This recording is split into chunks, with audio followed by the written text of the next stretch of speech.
Have you ever noticed, whether in a bustling city or in the remote countryside, train tracks always rest on a layer of rough gray stone? It looks normal, even a little ugly, but there's a more interesting question. Why does one of the world's most modern transportation systems rely on a pile of seemingly primitive stone like that? Why not concrete or something more modern? And what if one day all that stone disappeared? What would happen to the tracks? It sounds simple, but the answer is not simple at all, and all will be revealed in today's episode of On the Trains, the hidden foundation. To understand why these stones are needed, well, first you have to understand the problem. How heavy is a train, especially a freight train? Very heavy. But the point isn't the total weight, but how it impacts the ground. That entire mass is actually concentrated on just two very narrow steel rails. Sounds good, but consider this. If all that pressure were concentrated directly on the ground, what would happen? The ground wouldn't stay still, it would be compressed, it would be displaced, it would be deformed, and over time, the tracks would start to sink unevenly, and just a slight misalignment the train could derail. So how do you solve that? The answer isn't to make it stiffer, it's to disperse the force. That's why the tracks aren't placed directly on the ground. Instead, it's like a layered cake. On top is the steel rail, below are the sleepers, and right under that is the layer of stone, the kind you see every day. It sounds simple, but it is this layer of stone that is silently bearing the entire force from the train and distributing it over a larger area so that the ground underneath doesn't collapse. But that's only part of the story. A more interesting detail is the tracks are actually not rigidly fixed to the ground. No deep foundations, no anchors. It just rests on the layer of stone. Sounds a bit scary, right? But this not being completely fixed helps the system absorb vibrations instead of cracking or breaking under heavy loads. And at this point, a natural question arises. If stones are so important, then why do they have to be so ugly and jagged? Subscribe to On the Trains, where even a pile of stones has a story worth telling. Why must the stones be ugly? Okay, here's a very strange question. If these stones are so important, why do they have to be ugly? Why not make them round smooth, looking prettier? Well, it sounds like just a matter of aesthetics, right? But actually, this is the most important factor. Imagine you are standing on two things. On one side is a pile of round marbles. On the other side is a pile of broken, jagged stones. Where would you choose to stand? Certainly not the pile of marbles. Why? Because they roll. Just a small force, everything starts to slide. Now imagine that happening, but not under your feet, but under a train weighing thousands of tons. If the stones under the tracks also roll like that, what would happen? The tracks would shift, be displaced, and gradually instability. That's why ballast stones aren't allowed to be beautiful. They have to be edgy, sharp, ribbed, and most importantly, they have to grip each other. When thousands of sharp-edged stones are compressed together, they form an extremely stable mass. Each stone is like biting the one next to it. The more force, the tighter they lock together. That's the core principle, not withstanding force, but preventing slippage. Therefore, engineers can't use just any kind of stone. They have to be crushed stone, usually granite or quartzite, hard, heavy, and especially not round. The size also has to be precise. Not too small because it would be weak, not too large because it wouldn't grip together. Everything is calculated to achieve a single goal, to keep the tracks from shifting. But there's a problem. This system doesn't last forever. Over time, under constant pressure and vibration, the sharp edges of the stones begin to wear down. They gradually become nicer. And that's when the danger begins. Not only that, dust, dirt, and small debris also gradually fill the gaps between the stones. This phenomenon is called ballast fouling.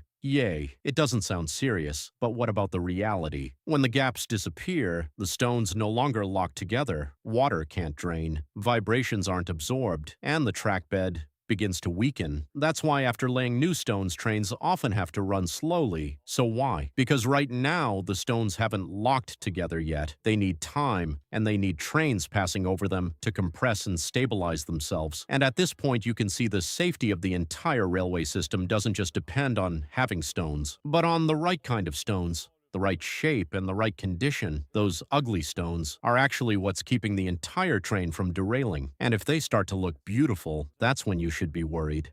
Three other problems. By now it seems clear these stones help bear the load, but if you think that's their only purpose, you're missing the most important part. In fact, there are three other major problems that without this layer of stones, the railway would be extremely dangerous. And interestingly, most people have never thought of them. Function 1: drainage. Of all the enemies of railways, water is perhaps the most dangerous. Sounds strange, right? What's so scary about water? But imagine this. When the ground gets wet, it's no longer hard. It softens, it weakens, and it starts to shift. Now put a train weighing thousands of tons on top of it. What will happen? The tracks will sink unevenly, and just one weak point, the entire system could become unstable. So what if we put the tracks directly on the ground without stones? After a heavy rain, everything turns to mud. What about concrete? Sounds reasonable, but the problem is the water doesn't disappear. It will accumulate, it will seep into the weak points, and over time, destroy the structure from the inside. This is where ballast comes into play, not with complex technology, but with something very simple: gaps. The gaps between the stones allow water to flow through almost instantly. It's not retained, it doesn't accumulate. In fact, the stone layer is spread out to the sides, forming a small shoulder to direct the water away from the main load-bearing area. In other words, the entire stone layer is a giant drainage system. Without it, water will accumulate, the ground will weaken, and in the worst-case scenario, the tracks could be completely washed away. Function 2: lateral stability. When the train is running straight, everything seems simple. The main force is directed downwards. But when the train enters a curve, everything changes. At this point, the train begins to push sideways. It's no longer just a downward force, but a force pushing outwards. And the question is, what keeps the track from coming apart? If nothing holds it back, the two rails could slowly separate. Just a little bit, that's enough to cause instability.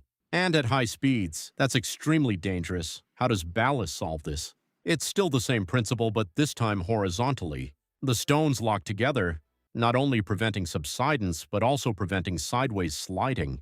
The shoulders of the stones are now extremely important. It's like an invisible wall keeping the entire track from being pushed outwards when entering a curve. But this system also has weaknesses. After maintenance, when the stones are dug up, everything temporarily becomes loose.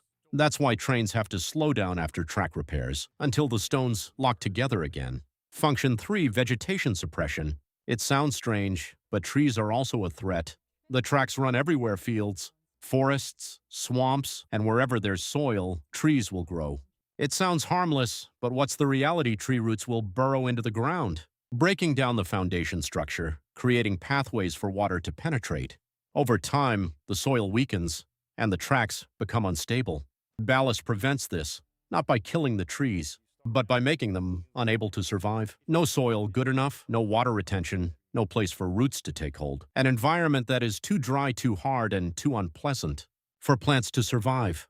When you combine these three elements, drainage, lateral stability, and preventing plant growth, you realize these stones don't just support the rails, they are constantly protecting them from water, from movement, and from the surrounding environment itself. Without them, the railway would not only be weaker, but it would become unsafe. But here's the interesting thing. Not all railways use stone. Some modern systems, like in Japan or Germany, use concrete. Sounds simpler, right? No stone needed. Less maintenance required. But what's the reality? Everything ballast does still has to exist. It's just embedded in the concrete structure. Drainage, vibration reduction, force dispersion. Everything had to be redesigned. It became much more complex. That's why this type of track is only used in very special places: tunnels, bridges, or high-speed trains. And for most of the world's railway systems, those ugly stones are still the best choice: simple, efficient, and extremely reliable. And that's the story behind something most of us have never noticed. Next stop. Make sure you're on it, subscribe to On the Trains, and see you on the next journey.